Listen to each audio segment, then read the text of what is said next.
Show starts in 5 minutes. Good evening, folks, and a hearty welcome to our drive-in theater.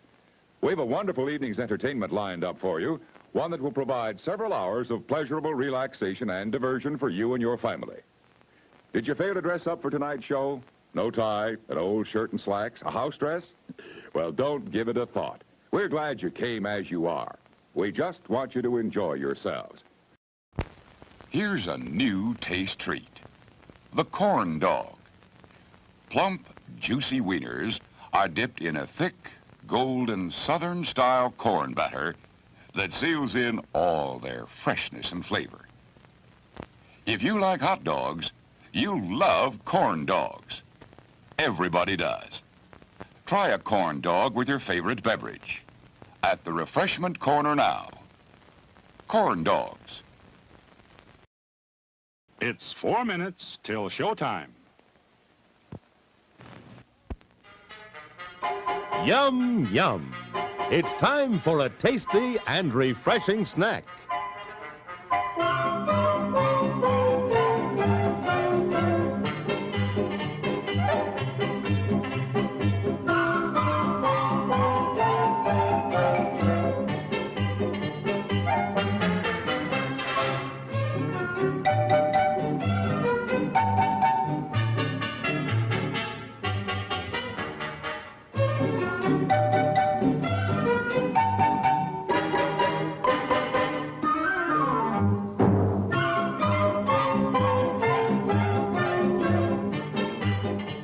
We promise to satisfy your hunger, your thirst, your sweet tooth. So visit our refreshment center now. Let's go! It's 3 minutes till showtime. Men, there's a drive-in movie full of juicy people. Wow! It's a trap! Help! It's Pick! We've had it, men. A pleasant aroma for you, but not for mosquitoes. Pick is easy to use. Light it and forget it. Pick's aroma keeps mosquitoes, gnats, and sandflies away. Pick is the best protection for barbecues, fishing and camping trips, or just relaxing in the yard. So if you don't want our company ever anywhere, just like Pick and see what I mean? Bye! Pick is on sale at the refreshment stand now.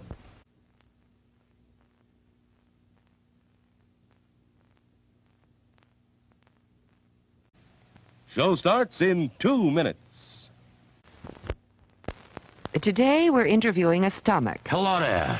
What is life like as a stomach? Oh, boy, it was humdrum. I mean, until what's-his-name discovered Tony's Pizza. Tony's Pizza? Yeah, I was suffering from the pizza cravings until Tony's came along. Crispy crust and zesty sauces. Wow. And so now... What's that? Another pizza craving. Just thinking about Tony sets it off. Oh, where are you going? He's going to get a Tony's Pizza, and I follow him anywhere. Does your stomach send you pizza craving signals? Oh, wow. Tony's, the Pizza Cravers Pizza. There are words men live by, words of strength, of wisdom, and of peace. We urge you to find the spiritual comfort and guidance we all so greatly need by attending your place of worship regularly. Show starts in 1 minute.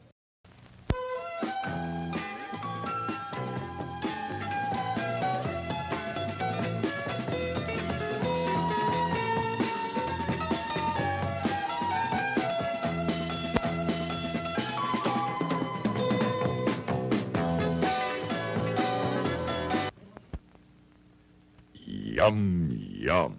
It's a meal in itself. Our all-meat super dog. Enjoy one now. And now, on with the show.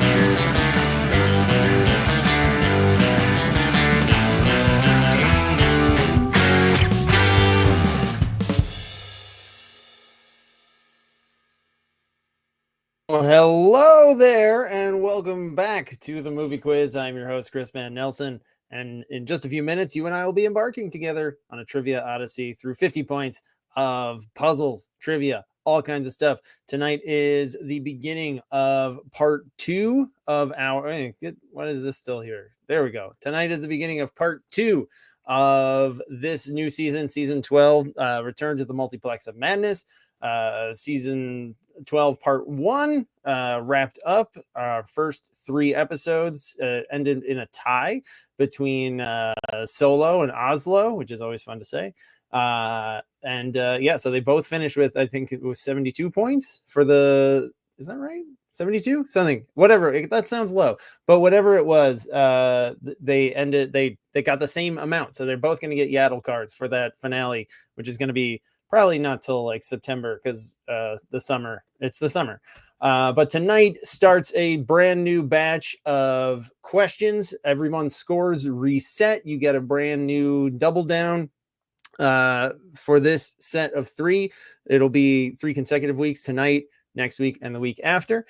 And so you can, if you didn't do well or you missed a game in the first set, tabula rasa, we're starting over for this one. You could win this set and then have a leg up possibly for the championship. Tonight and the next 2 weeks are inspired by our friend Daredevil. Where is he? Where there he is. You will be consistently Daredeviled throughout these next 3 games, and for the first time in Multiplex history, the inspiration for the questions will actually come up in questions. It won't just be a jumping off point at times.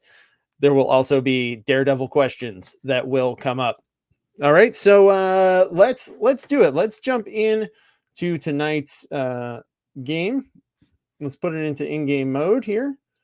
Here we go. It is in in-game mode. Doctor Strange, rest in peace. I don't know if he's dead, but I haven't been keeping up with Marvel. All right, so let's jump in with our first choice portal of the night. I did not have time to do my normal little thing that I do for the little slideshow that I do. So I'm going to just be showing, I'm going to do what Meredith does. I'm going to show the what you see on the game. We'll see if it works. It'll be a little test. So your first set of questions is about the early 2000s, Daredevils from the early 2000s, and your themes are monsters and massacres of the new millennium, turn of the century cells, which is animation, and it's Stiller time. It's Stiller time is your, I think that's self-explanatory.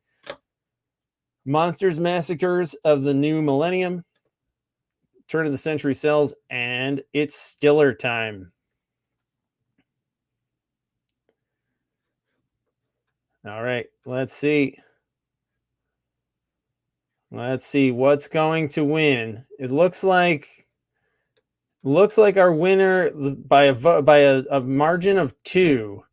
Our winner for our first multiplex choice of this new set. It's Stiller time, ladies and gentlemen. It is Stiller time. All right, this is all about Ben Stiller. It was the heyday of Ben Stiller, the early 2000s.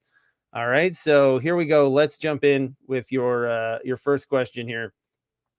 What is really, really good looking model Derek Zoolander's signature look? Is it red iron, blue steel, black titanium, or white platinum? What is Derek Zoolander's signature look?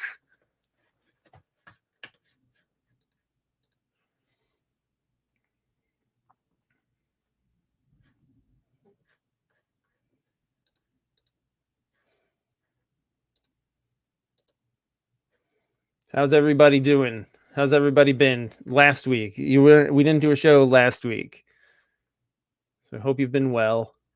You're starting off very strong, really leaping into this Ben Stiller round with both feet here. It is blue steel. Blue steel is the answer. 85% of teams got that right. Nice job. Okay, here comes question number 2 in Stiller time. What is the name of the toilet flushing Himalayan cat that Ben Stiller runs afoul of in Meet the Parents? What is that cat's name?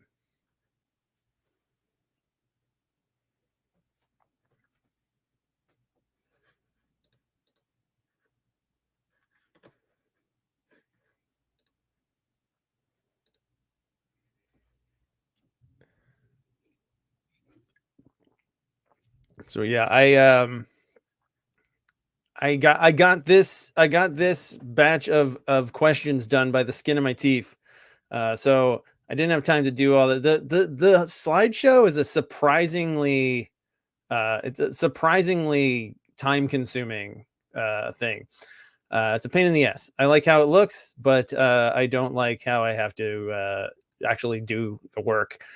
All right, so your answer here, the cat in Meet the Parents, his name is Jinx. Mr. Jinx is his name. Let's see what the percentage of teams that got it right. 69% of teams got that right. So nice. All right, question number 3.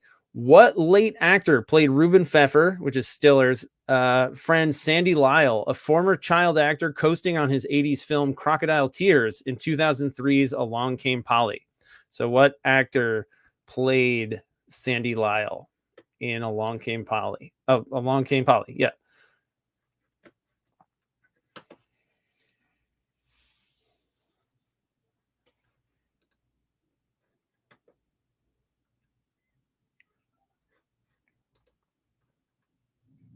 Oh, it's locked. That's why. Sorry. I was like, why is nobody submitting? Sorry, gang. A week on. I get so rusty for TMQ so fast. It's shocking. I've been doing this for almost 4 years and 1 week off, and I just completely lose all my motor skills.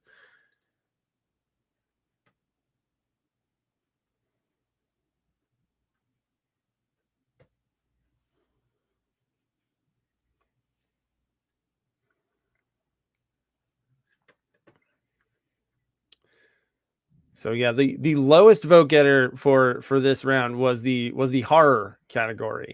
Not surprisingly, we're not the TMQ folks are not usually not too many not too many horror fans out there. Oh, it's pouring rain. If you're in the New York area, it is holy shit. It's crazy all of a sudden out there. Again, another night of this season where I hope that I don't lose power and the game will end. We'll figure it out if it does.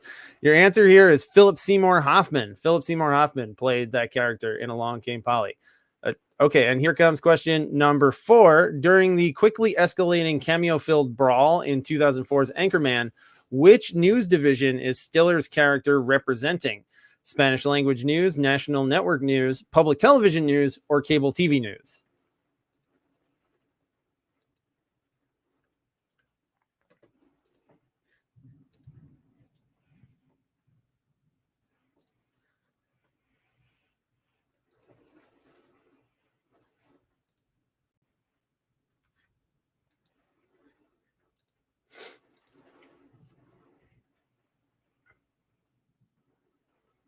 All right, time is just about up for this question. If you've seen this movie a million times, like pretty much, I guess anybody between the ages of like 32 and 45 has, that he is the Spanish language news anchor Stiller, like a big mustache on. All right, 85% of teams knew that. Nice work. All right, we're halfway through round number 1 already. Here comes question number 5.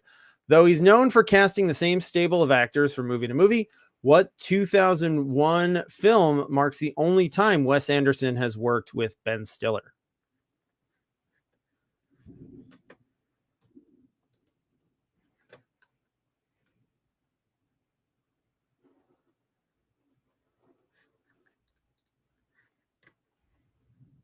Some Jinxie Cat. Oh, good question, Alex. Does it count as brown face? Kind of does. I think it does. He's doing like he's kind of doing He's kind of all in on like the accent and everything. Not a great look in 2024. I don't think he did any like makeup or anything though. So it's not like brown face, but not great. Not great. All right. So your answer for this one, the only movie where these two have collaborated is Tenenbaums. It's the Royal Tenenbaums. Pretty much everybody got that one right. I'm not feeling hopeful about the power situation here. We'll have to figure out what to do if the power shits out.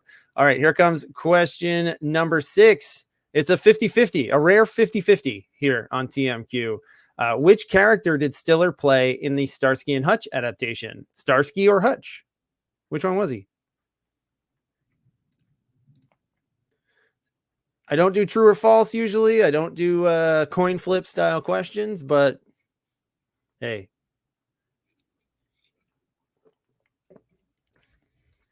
It's a new season. Time to get wild and lazy.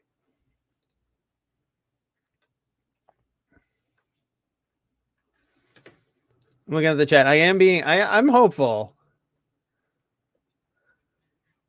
Yes, I love Starsky and Hutch too. When I saw it, it's 20. That movie's 20 years old now, believe it or not. I did not think I was gonna like it as much as I did, but I still, it's quotable. It's fun. Vince Vaughn's great in it. Will Ferrell's cameo is awesome. All right, pretty much everybody got this one too, which hopefully that means that you remember Starsky and Hutch and you also love it, like I and Ryan do. Happy birthday, Ryan. He plays Starsky. He's Starsky. He's David Starsky and Ken Hutchinson, I believe are their names. All right, 85% of teams got that one. Good work, gang. All right, here comes question number 7. What actor wrote, directed, and starred opposite Stiller in 2000's Priest Rap? That's it. That says rabbit. It should say rabbi. Priest Rabbi love triangle comedy, Keeping the Faith. What actor wrote, directed, and starred opposite Stiller in 2000's Priest Rabbit? Really weird movie. Priest and Rabbi love triangle movie, Keeping the Faith. It was this person's movie.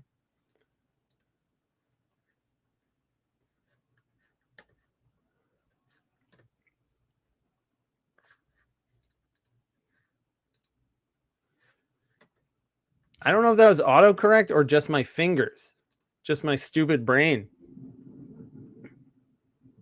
I don't know if I typed the word rabbit more than I typed the word rabbi.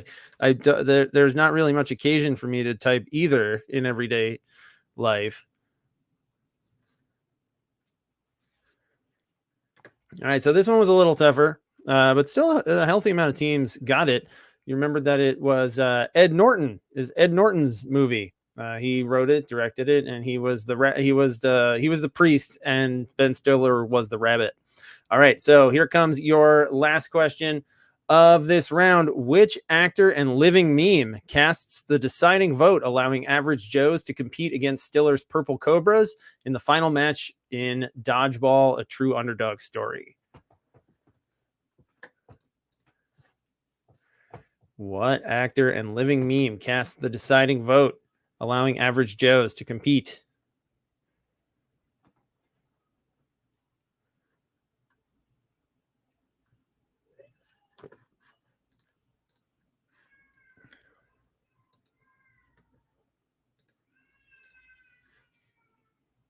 Still very heavy rain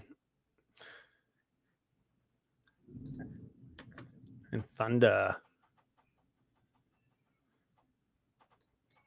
All right, time is just about up for this one.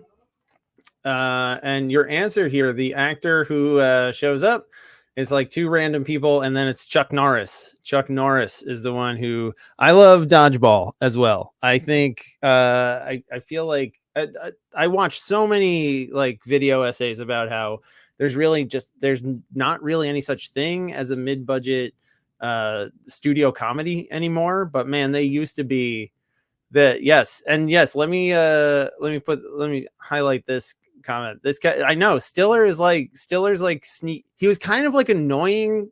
I found him kind of annoying for a while. I loved him in I loved the Ben Stiller show. And then I loved Something About Mary at the time. I was like 16 when it came out. So I was right in that target zone. And then he kind of got there was an oversaturation of Stiller. But then, in hindsight, especially now they don't really make comedies anymore for theaters. It does it does make you long for those days. All right, so let's take a look at our scores and standings here after one round. Actually, the way I've got things set up tonight, I'm gonna skip it because it's a little. I've got my stuff's a little all over the place here. So let's jump into our next choice. We've got our next choice portal, which is for the for our picture round, and it is, your theme is lawyers. Like Daredevil's a lawyer, right? So this picture round is all about lawyers in one way or another. You've got John Grisham movies, legal laughs, and real legal trouble, which is about real cases, real court cases depicted on film. Not like Law and Order type shit, but like real movies.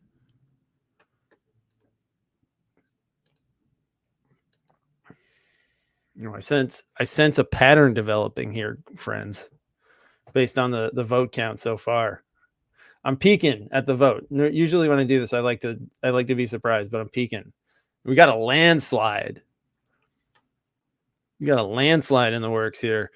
Your next door that we are opening, we are going dead center in that multiplex. We're going for legal laughs. Legal laughs. It's gonna be pretty straightforward. You are going to here. Let me just let's see. Where's legal laughs? That's Grisham. Legal laughs. Here we go. All right. So you just have to name these courtroom comedies. Name these courtroom comedies. I'm going to give you 4 minutes to get it done. And I'm going to put it up here full screen for you. And yeah, good luck, everybody. Just name the movie. Make sure that they are in the right order.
We're just about halfway through this round. 2 minutes down, 2 minutes to go, more or less.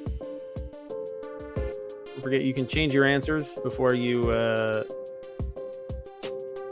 timer runs out. I'll let you get back to work.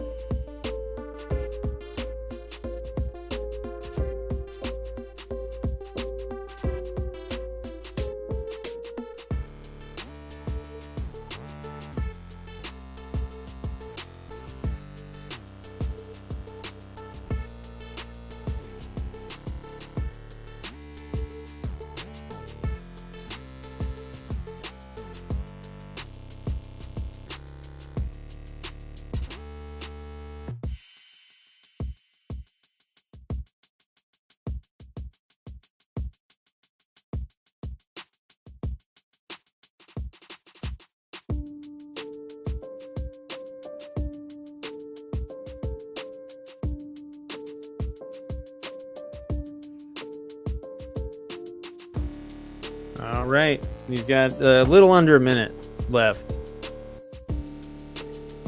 Hopefully this is going well for you. Looks pretty good so far.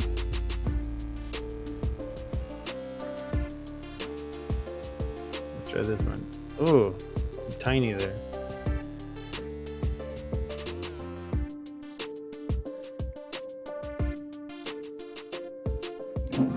Ooh, rip roaring. You can probably hear that one over the mic. All right, a little under 30 seconds here.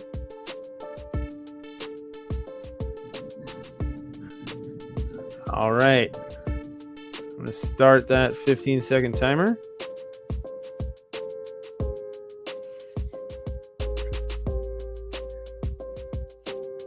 Okay, here we go. And down to it.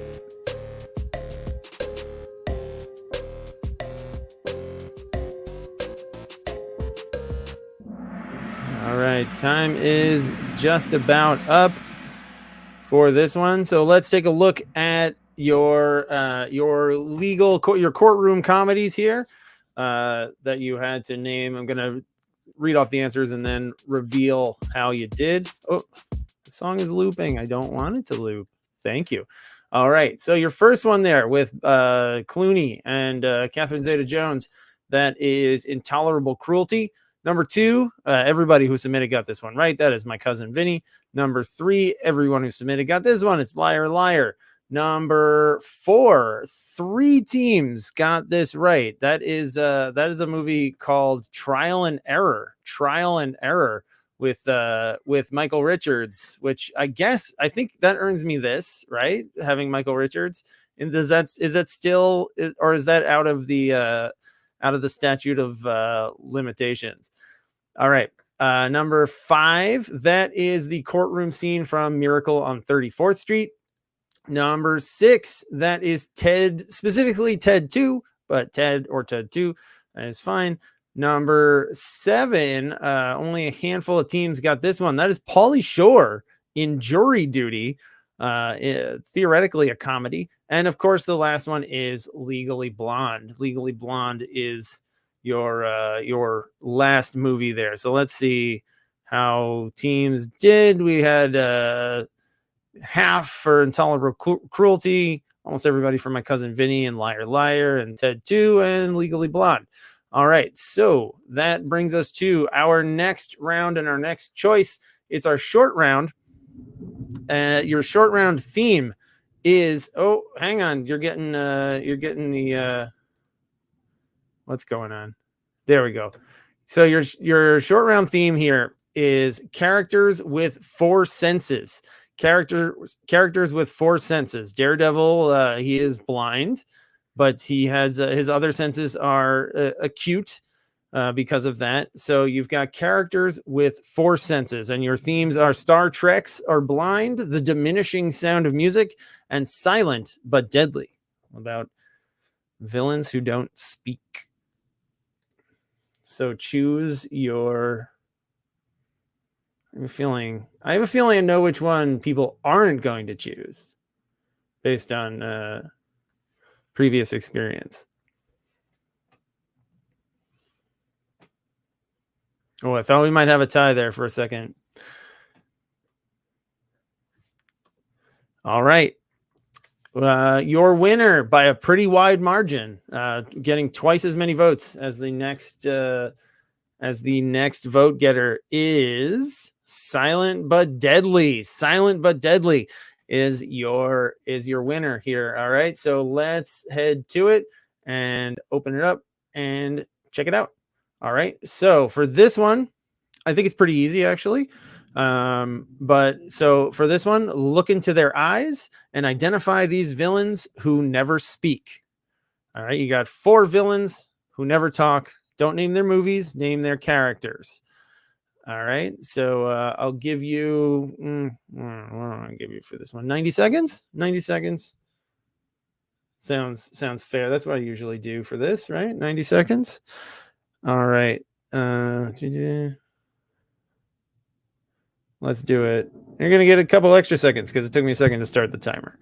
All right, so let's I'll pull these up here. You can see them. Just name these villains. 1, 2, 3, 4. Make sure they are in the correct order before you hit submit.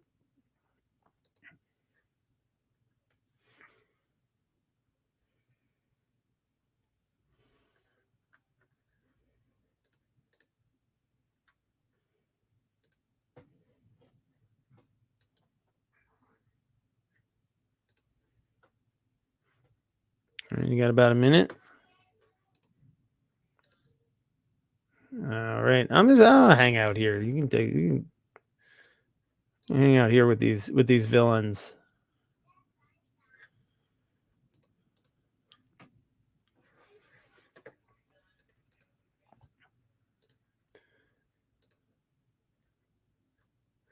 Yeah, I think this is arguably the easiest of the 3 that we've got in these short rounds. All right, guys, let's start that timer now. And get your answers in.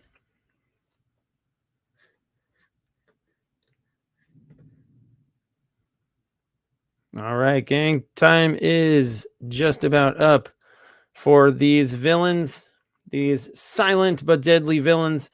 Number 1, you actually can't see his eyes, although if you want something very unpleasant to look at, Google other images of Michael Myers' eyes. Michael Myers.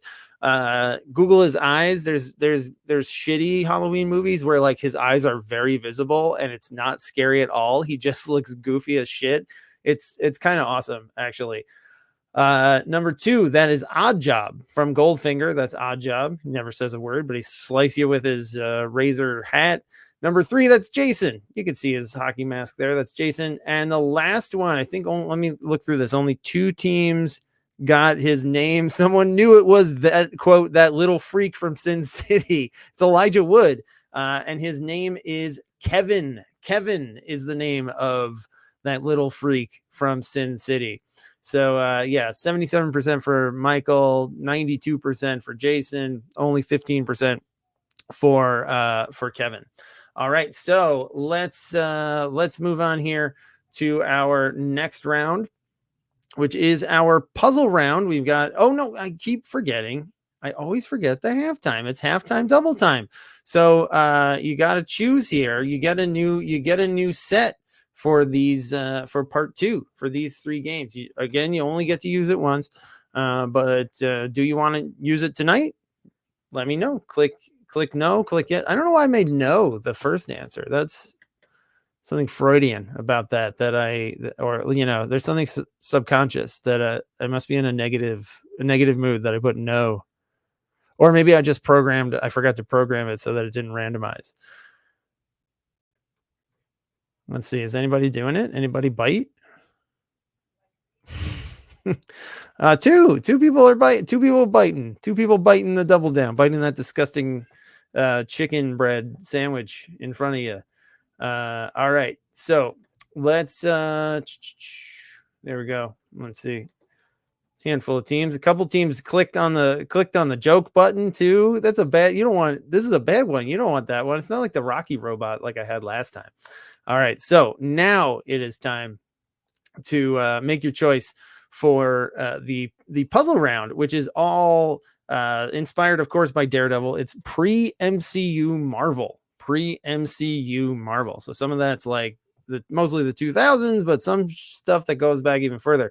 We've got Spider-Man Stolen Needle Drops, which is like we did Stolen Needle Drops in Star Wars, I think, which is like songs in the wrong, like songs that weren't in the movie but could be played in a certain moment. Pre-MCU Scrambles, which are jumbled titles, and original trilogy X-Men, in other words, which will require some explanation, but it's fun. This one I'm going to surprise. I'm not going to peek on this one. I want to be surprised. Feels like the storm has mostly passed. I think we're good.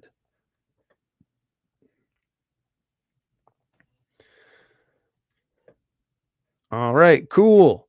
Time's up. So let's see. Let's see what we got here for this puzzle round. What's getting? Ooh, Spider-Man stolen needle drop. So this is all. This will all be in. This is pre-MCU Marvel. So no Andrew Garfield. No. What's the little guy? Tom Holland. It's all Spider-Man 1 through 3, the Raimi trilogy. All right. So here we go. Here comes question number 1. You got to know some music here to know this. And you got to know kind of know the parts of the movies. All right. Question number 1. In Spider-Man 1, Peter Parker binds New York criminals in his sticky traps in a montage. Cue this 1996 No Doubt song. It should say this 1996. I did a lot of writing in a hurry. All right.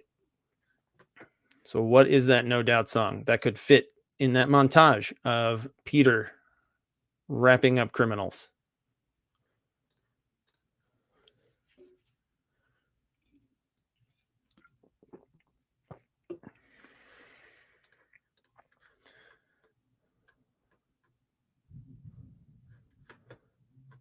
Great question from Ryan in the chat. If anyone ever actually had the double down, I would not.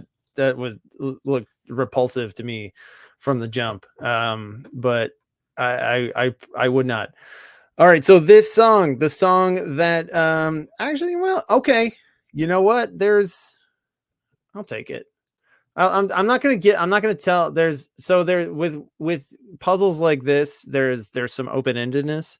So if you put, I had 3 people put a song that could kind of work. So I'm not gonna say it because then the people who put the answer that I was looking for get mad.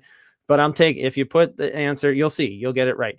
The answer that I was looking for though is Spiderwebs. Spiderwebs is the name of the song by No Doubt that I was looking for. But if you put the other song, I got you. All right. Question number 2. Spider-Man 2. After receiving bad reviews, Kirsten Dunst's character gets fired from her role in a Broadway musical. Cue this 1993 Tom Petty song.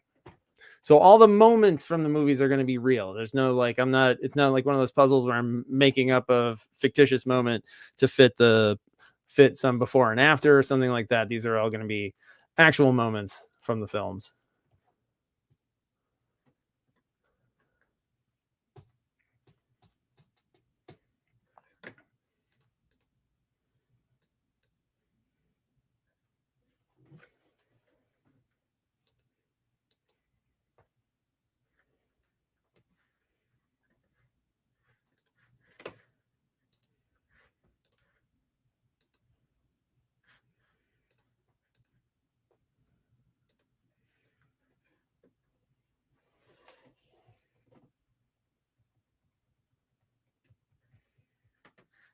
All right, so we're in an interesting pickle here, where a bunch of people put the same wrong answer, but I'm not quite as on board with it. I'm going to think about it. Okay, I'm going to think about this one. The answer that I'm looking for, her name is Mary Jane, and she was in a musical, and then she's out of it. The answer I'm looking for is Mary Jane's Last Dance. Last Dance with Mary Jane. That's fine. A lot of people put Free Fallin'. I'm going to think about it. It's not from 1993, but I don't expect you to know when Tom Petty songs are from. I'm going to think about it and maybe accept it retroactively. Let's see. I know the chat will weigh in on that. That's why I don't like to reveal the ones but let me know what you think in the spirit of fairness. If you can be impartial about it, if you were a Mary Jane's Last Dance answerer, let me know what you think about Free Fallin'. Or if you're a free faller, make your case. All right. Question number 3. Spider-Man 3. Flint Marko explodes on the scene, showing off his new granular powers for the first time. Cue this 1991 Metallica song.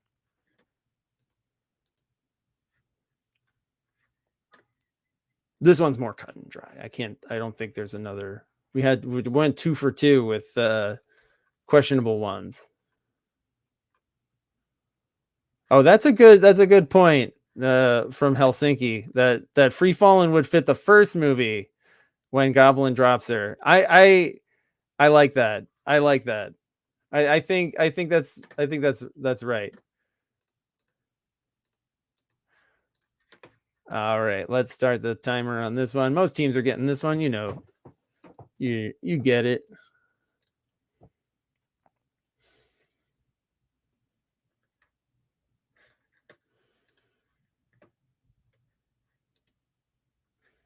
So I saw also in the chat that now the Thunder's moved on to Brooklyn.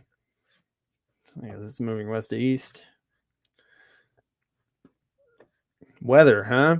All right. So this one, Flint Marco, he is the Sandman, and he enters. Enter Sandman is your answer. Nice job, gang. I think we got let's see this percentage, 77%. All right. Question number 4. We're back to Spider-Man 1. Spidey and MJ have their iconic but ergonomically awkward first kiss in the rain. Cue this 1980 Diana Ross song.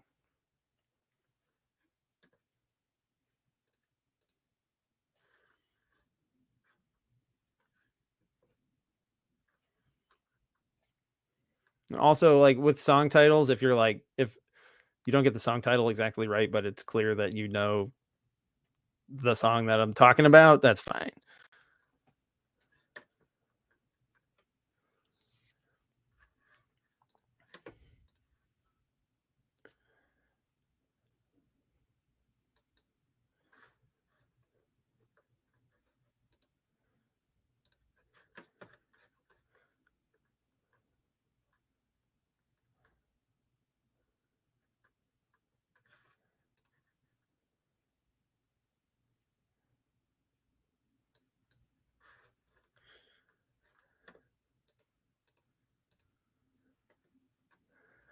All right. So this song, a pretty good guess from It's Raining Men. That was actually by the Weather Girls. But this one is Upside Down. Upside Down, you're turning me round and round. That is the Diana Ross song that I'm looking for there. They have their Upside Down Kiss.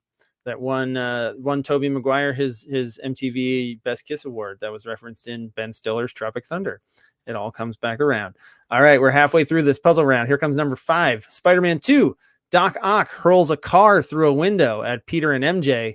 Cue the Counting Crows 2004 cover of this Joni Mitchell song. But going with the cover because it's from the same year as Spider-Man 2. So it very easily, they could have.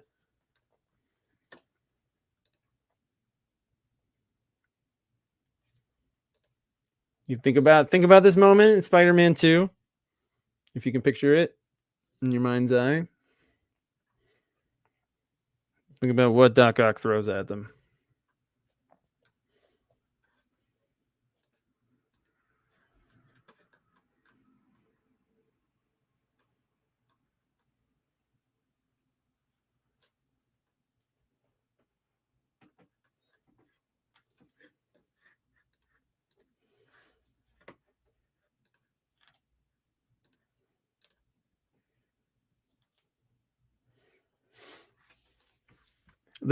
Was the Counting Crows cover of this song actually in a movie?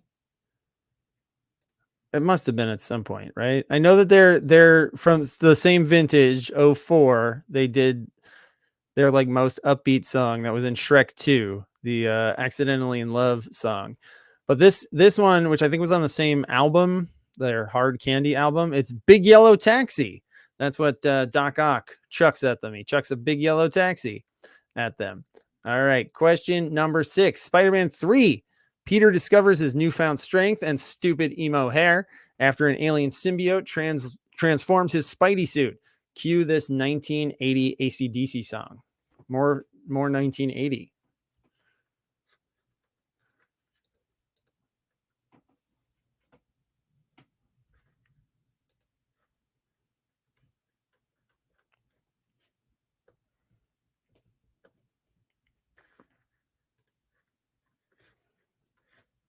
Spider-Man 3 was so weird and and odd, like so many odd choices that I'm surprised this song wasn't in this moment.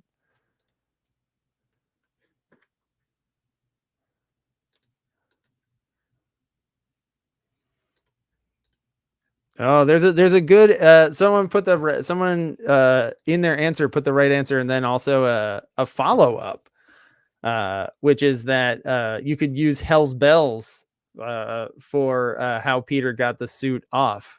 I like that. I like that. Or you could use Ring My Bell by whoever the fuck sang that song. Anita something. All right. This song, everybody who submitted got it right. It's Back in Black. Back in Black. His suit turns black, and he's back in black. Yes, he's back in black. All right. Question number 7. Spider-Man 1. After injecting himself with his verdant performance-enhancing formula, Norman Osborn's dark half torments him through a mirror. Cue this song, originally performed by Jim Henson on Sesame Street in 1970.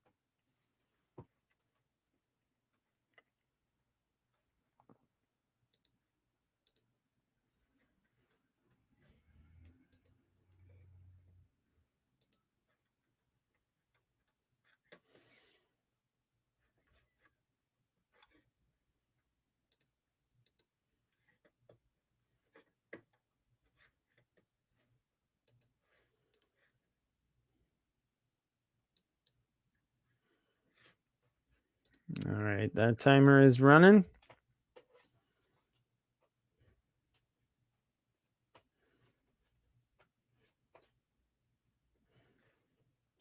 All right, cool.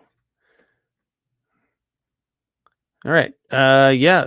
Along the lines of you got in the ballpark of the title of the song. You knew what we were talking about. Everybody who submitted got it right. The song is technically called Being Green, but it's also called It's Not Easy Being Green. So anything like that, you knew what I was talking about. You got it. And you know what? We're talking Jim Henson, talking Sesame Street. I'm doing it. We're returning to Oz here. We're returning to Oz. All right, there we go. Where am I? There I am. I'm right by Yoda. He didn't do Yaddle though. He did not do the beautiful Yaddle. Unfortunately. Pardon me. And our last question, our last puzzle tonight. Spider-Man 1, 2, or 3. This could go, there are scenes that this could fit in the whole trilogy. Peter heads to the Daily Bugle to show J. Jonah Jameson his latest freelance work.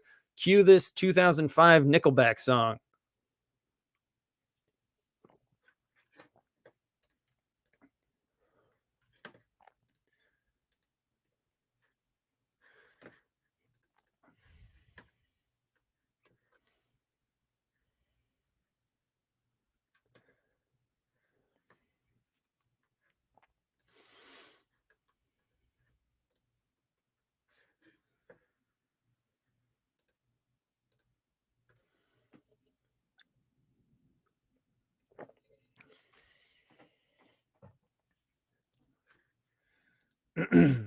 Funny enough, one person did write Hero, which is the song that Chad Kroger from Nickelback performed for Spider-Man 1, but that's not the answer that I'm looking for.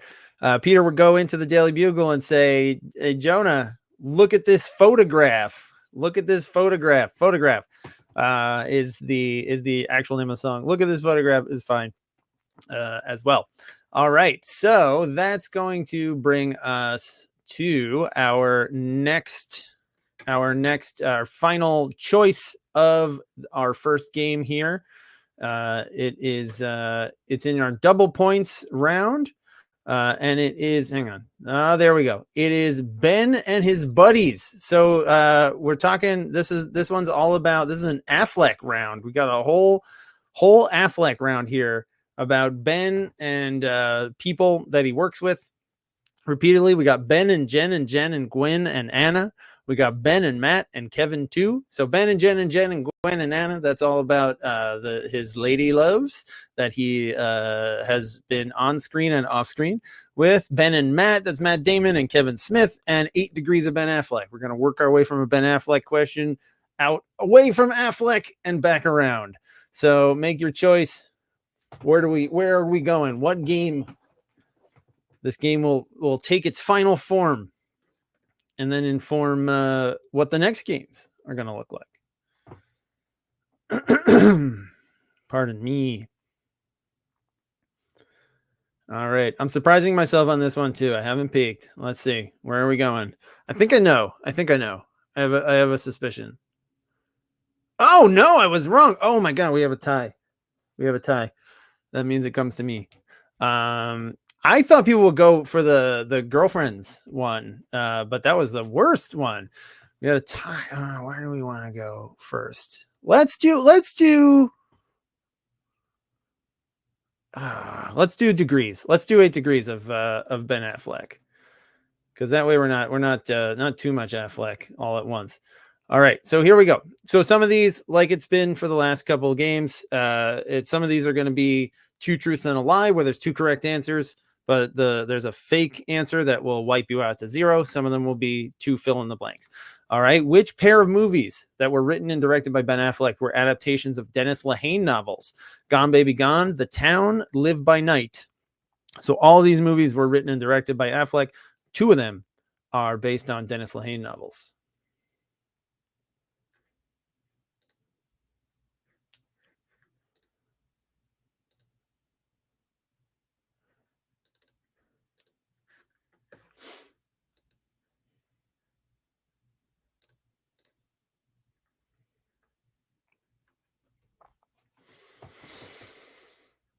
So yeah, now you I mean it tips the hand a little bit, knowing what's coming for the next 2 weeks. That's why I don't post clues during multiplex, because you kind of get your clues if you're paying attention to what the options are. All right, so for this one, the 2 that are based on Lehane novels, that's Gone Baby Gone and Live by Night. The Town is pure Affleck, baby. It's just Affleck. Whoa, it jumped ahead. Shit's going crazy. Okay, now we're doing degrees, so we're gonna leapfrog to the Dennis Lehane adaptations. Mystic River and Shutter Island were directed by which 2 Oscar-winning directors? So we've got 2 more non-Affleck Lehane adaptations, Mystic River and Shutter Island. Who directed those?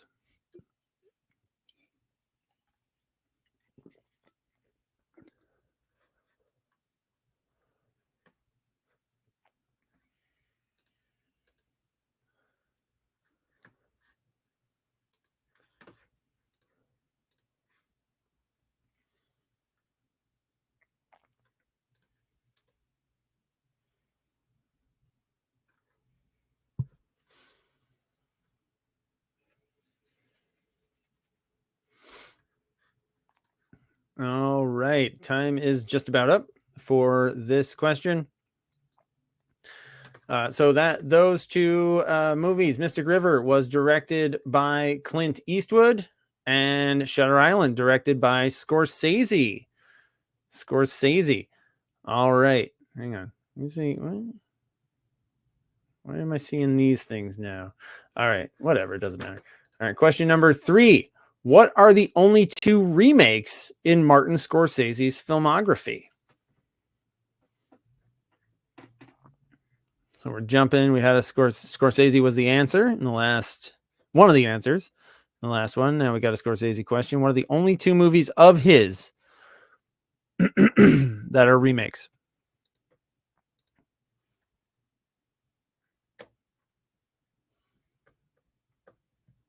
Give you time to think about that. Got to run through the man's 50-year filmography.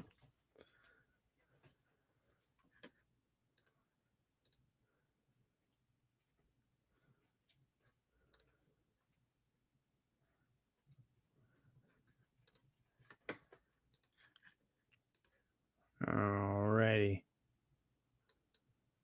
Start that timer.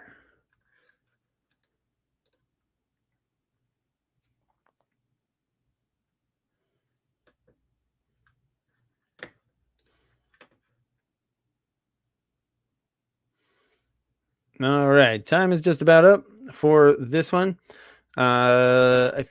Most people, more teams got The Departed, which is a remake of Infernal Affairs, a Hong Kong action movie, and Cape Fear. Cape Fear was originally a what's his name? Robert Mitchum movie. All right, here comes question number 4.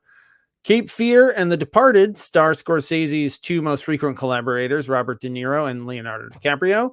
What was De Niro's character's relationship to DiCaprio's in the movies This Boy's Life and Killers of the Flower Moon? So those are the 2 movies that those guys have made together. One is a Scorsese movie, but they've made 2 movies together. And which 2? We got uncle, grandfather, stepfather. What was De Niro's relationship to DiCaprio in those movies?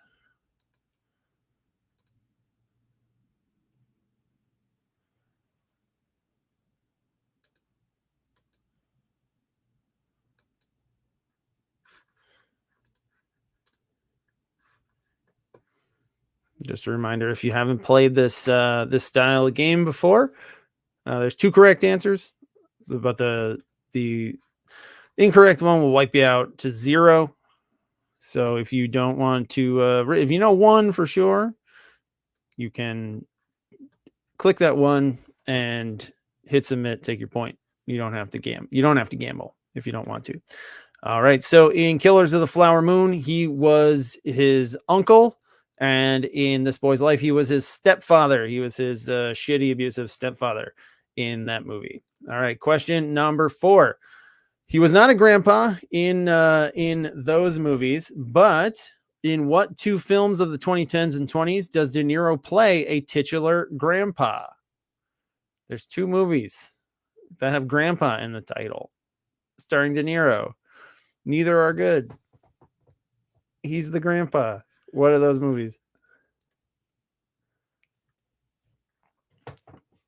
One of them, I think most people know.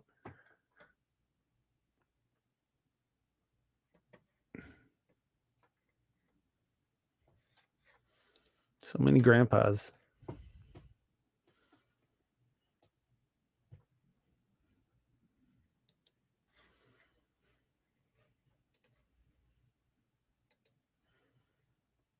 No, more people remembered the more recent one. The older one, I think, is the better known one. The better one.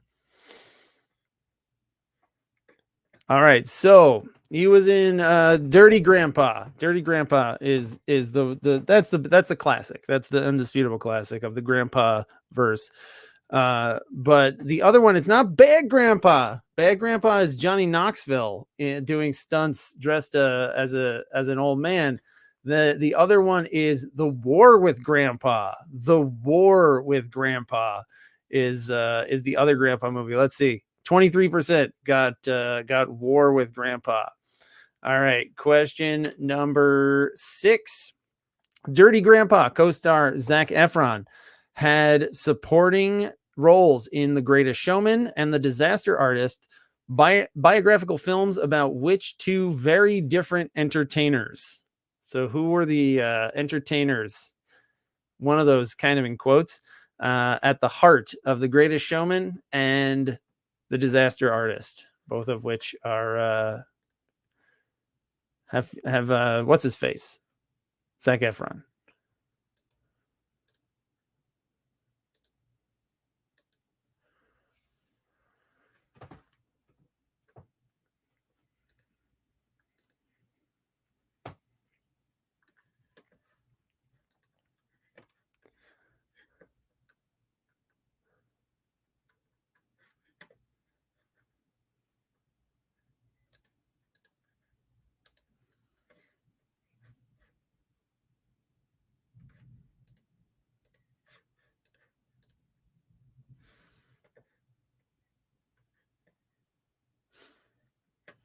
All right. Timer is ticking. Yeah, I think this is my first time asking about this one of these guys. Certainly my first time asking a question about P.T. Barnum, which is one of the answers. But the one I'm surprised, I don't think I've asked any questions about The Room. It's Tommy Wiseau. Tommy Wiseau. And there were some interesting spellings of Wiseau. That's how you spell it. over there, Tommy Wiseau, and P.T. Barnum. Two men I don't know if they'll ever end up mentioned in the same breath again. All right, 2 questions left here before our post-credits blitz. Real Barnum circus performers appeared in Cecil B. DeMille's 1952 film, The Greatest Show on Earth, a film that made such an impression on young Steven Spielberg that characters watch its train crash sequence in two of his movies. So he loves this movie. Spielberg loves Greatest Show on Earth. It has a famous train crash sequence, and it's straight up, he put the sequence like people are watching it in which two of his films: War of the Worlds, Bridge of Spies, The Fabelmans. And again, you can just go with one, because one, I think if you've seen the movie, it's pretty obvious. But you don't have to risk it if you don't want.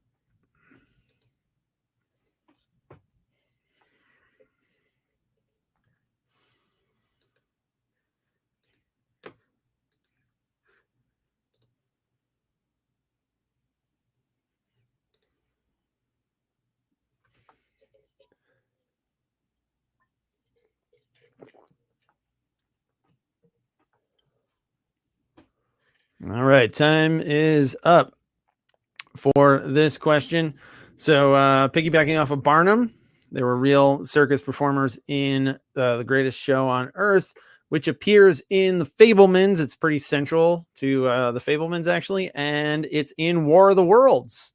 There's a part in the beginning where what's her name? Dakota Fanning is watching TV, and it's on TV. All right, and your last double points question. What Steven Spielberg movies from 1998 and 2012 were Best Picture favorites that got upset by a movie featuring Ben Affleck? So I'm looking for the Spielberg movies here, not the Affleck movies that won the upset, but the Spielberg movies that were the front runners going in for Best Picture in 1998 and 2012. And they were beat out by movies that have Ben Affleck in them. We're coming all the way back around to Ben Affleck.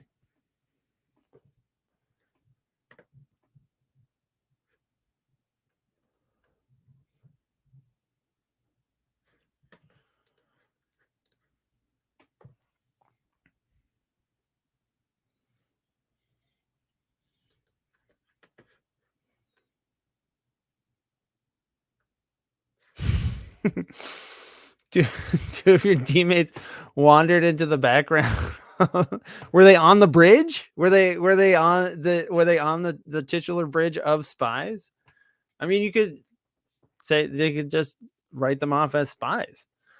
All right. So for this one in 2012, Argo beat out Lincoln, and in 1998, Ben beat out his best friend Matt Damon in Saving Private Ryan. Saving Private Ryan was the movie that got beaten by Shakespeare in Love. Shakespeare in Love, a famous disastrous upset.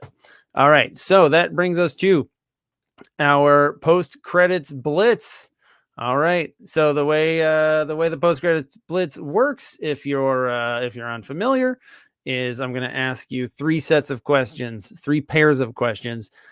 In each pair of questions, there's a 1-point easier question, and there's a 2-point slightly harder question. You don't have to answer both. You answer one for either 1 point or for 2. All right. So you got to kind of think about which one you want to go for, which one you think you can get, and then go for it. All right. Here we go. Your first. Hang on. Here we go. Your first post credits blitz. Are they all open at once? Wait, what's going on? Oh yeah, no, okay. Here we go. Name the 1997. Wait, why is this? Can you see all the questions? It says they're unlocked. Hopefully something didn't go wrong here. All right, I'll just read it and we'll find out what the hell is going on. All right, name the 1997 demonic legal film starring Keanu Reeves and Al Pacino for 1 point, or name the 2005 legal film supposedly based on a true story of demonic possession starring Laura Linney and Tom Wilkinson. That one's worth 2.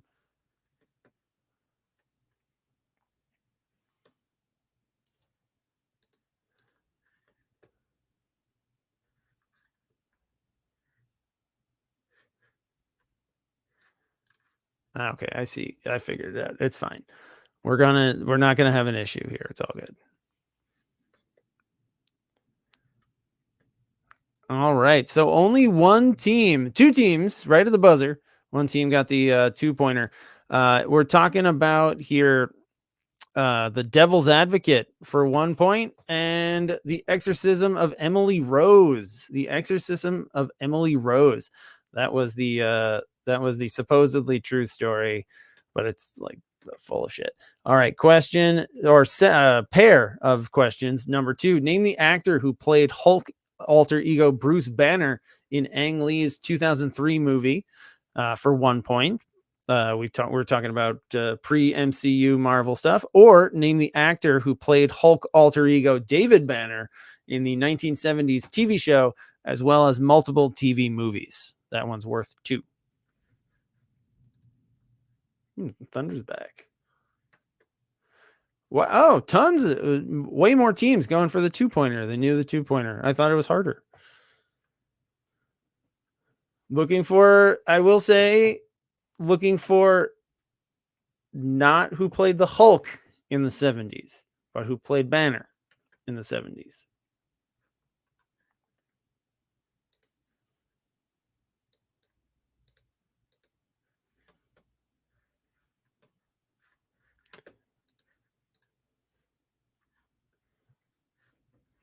That might change if you want to go for it. I don't want to tip my hand too much, but I'm just clarifying. I'm looking for who played the regular dude, not Hulk. They split duties. They split those duties because they're split duties.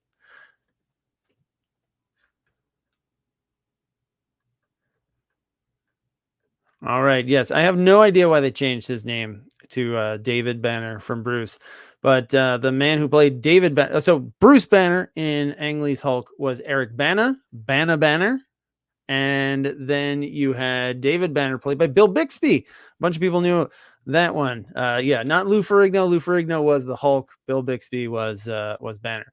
All right, and your last set of questions, we talked about Stiller, and we're going to talk about animation down the road, whether that's next week or the week after. Ben Stiller voiced Alex the Lion in what mid-2000s DreamWorks animated movie and its sequels. That's for 1 point.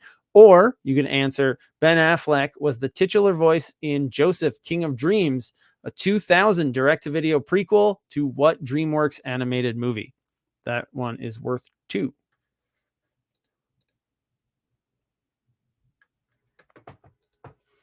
So yeah, the 1-pointer is usually a layup, pretty easy, and then hopefully the 2-pointer, unless it's Bill Bixby. Everyone knows Bill Bixby apparently. And good on you if you did know Ferrigno. He's still alive, right? Lou Ferrigno is not dead. Oh, the 2-pointer has overtaken the 1-pointer here in terms of people going for it.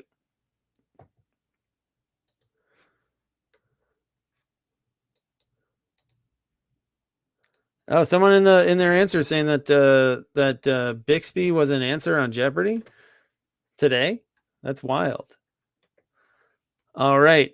All right. So your answers here, that Alex the Lion was, of course, the star of Madagascar, and Prince of Egypt was the movie that Joseph, King of Dreams, was. King of Dreams, is that what I said it was? Yeah, King of Dreams.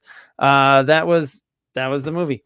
So nicely done. Let's take a look now that I can zoom out here and take a look at our final scores and standings. Oh man, real close to a perfect 50. I'll have to do the audit later. We've got, let's read off all our scores here. We got JC2 with 2. They must not have played. It's Given with 15. It's called a Lance Hello with 22. Trivia Rocks and Stallone with 25 apiece.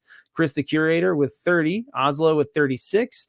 Novelization of Aaron Brockovich 2000 and Sterling Cooper tied with 38. Putting on the Wits and Avis and Bobo tied with 39. Marley's Chains in second with 46. And Hans still solo, busting out a 49. We still have not had a perfect 50 on this game. I'll go back and check, see what's up. If there's something I missed, and maybe we do have a 50. We don't know.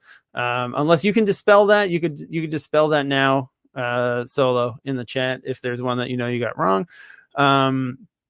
You got one wrong, not an error. Okay, you got one wrong. We still have no 50, but a 49 is pretty goddamn good. So nicely done, everybody. Thank you so much for playing and coming back for part 2. We'll be back with more choices next week. Part 2.2, I guess you could call it.